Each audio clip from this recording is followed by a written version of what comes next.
الرحمن الرحیم۔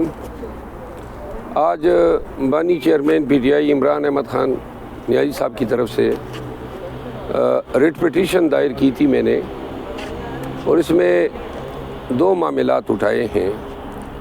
ایک تو عدالت کو آج ہم نے آگاہ کیا کہ گزشتہ 3-4 ماہ کے دوران جو وکلاء خان صاحب سے ملتے آئے ہیں اور کیسز میں ان کے ساتھ مشاورت کرتے رہے، کسی ایک موقع پر بھی جیل حکام نے ہمیں خان صاحب سے علیحدگی میں ملنے نہیں دیا۔ ہماری ہر میٹنگ پہ 2 فرشتے ان کے محتاط ملازمین جو ہیں وہ ہر وقت موجود رہتے رہے ہیں، اور ہماری کوئی بات جو ہے وہ مخفی نہیں رہی ہے۔ پاکستان کے قانون کے تحت، آئین کے آرٹیکل 10 کے تحت، legal practitioner and bar council act 1973 کے تحت اور قانون شہادت آرڈر کے تحت وکیل جب اپنے موکل سے ملتا ہے تو یہ اس کا حق ہوتا ہے، موکل کا بھی اور وکیل کا بھی، کہ ان کی بات چیت کو کوئی نہ سنے۔ اس کو پریویلیج کمیونیکیشن یا کلاسیفائڈ کمیونیکیشن کہا جاتا ہے۔ تو یہ خان صاحب کا حق ڈینائی ہوا ہے اور وکلاء کا بھی ڈینائی ہوا ہے۔ عدالت نے اس پہ حیرت کا اظہار کیا۔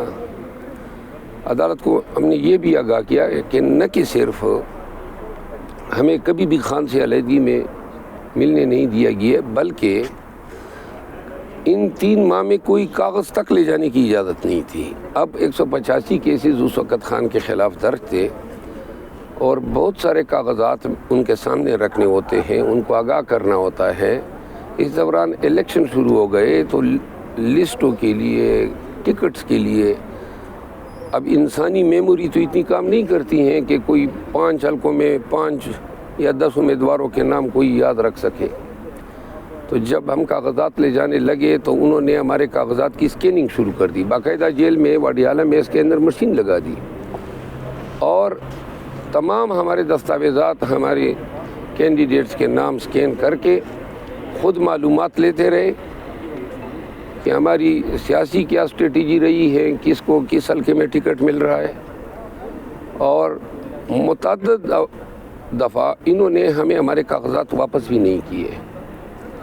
عدالت کو یہ بھی آگاہ کیا کہ جیل سپرڈنٹ اپنی مرضی سے ملاقات دیتا ہے، جبکہ انٹرا کورٹ اپیل میں ہائی کورٹ نے باقاعدہ جیل سپرڈنٹ سے شیڈول لے کے 10 وکلاء، 4 اہل خانہ اور 2 ڈاکٹرز کو جو ہے جانے کی اجازت دی تھی۔ اس پہ عدالت نے رپورٹ طلب کی ہے۔ اس آج کی ریٹ پٹیشن کا دوسرا حصہ جو تھا وہ پاکستان تحریک انصاف اور مولانا محمد خان شیرانی صاحب سمیت چند انڈیویجول 7 افراد خان صاحب ان سے ملنا چاہتے ہیں۔ تو اس حوالے سے جو ہے عدالت نے تفصیل پوچھی، تو میں نے کہا یہ 1 ٹائم میٹنگ ہے، تو اس پہ عدالت نے سوموار کے دن کے لیے سپرنٹنڈنٹ جیل کو طلب کیا ہے۔ سپرنٹنڈنٹ جیل ہائی کورٹ کے احکامات کے باوجود ملاقات نہیں دے رہا ہے۔ اس حوالے سے میں نے آج ایک توین عدالت کی درخواست خان صاحب کی جانب سے سپرنٹنڈنٹ جیل اسد وڑائچ کے خلاف دائر کی ہے۔ اس میں بھی امید ہے کہ سنوائی منڈے کے دن ہوگی۔